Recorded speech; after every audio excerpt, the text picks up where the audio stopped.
Les forces armées de la République démocratique du Congo portent à la connaissance de l'opinion nationale et internationale que, malgré la bonne foi et la volonté de son Excellence, Monsieur le Président Félix Antoine Tshisekedi, de trouver des solutions concertées dans la guerre d'agression imposée par le Rwanda à notre pays, les forces de défense du Rwanda, sous les couverts du M23, ont lancé depuis jeudi le 20 octobre 2022 des attaques sur les positions des FARDC sur l'axe Rangira-Wanguba-Tchengerero. Après avoir essuyé des revers sur cet axe où elles croyaient s'emparer facilement de cet important tronçon routier en vue d'empêcher le ravitaillement des forces loyalistes, une autre offensive a été lancée sur l'axe Kamugenga, où les affrontements se poursuivent.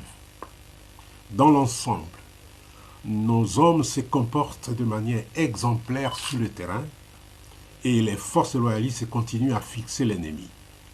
La situation est sous leur contrôle dans tous les fronts. Ces attaques ont mis fin à la calmie qui s'observait dans le théâtre des opérations, provoqué des morts inutiles et entraîné la souffrance de nombreuses personnes déplacées qui fuient les combats.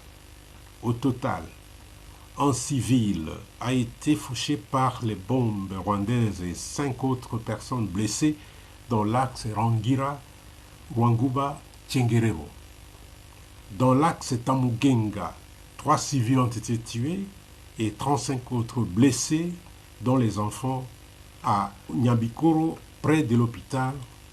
Les forces armées de la République démocratique du Congo rassurent la population de leur détermination de répondre avec vigueur à ces attaques, de défendre l'intégrité de notre territoire et de protéger la population jusqu'au sacrifice suprême.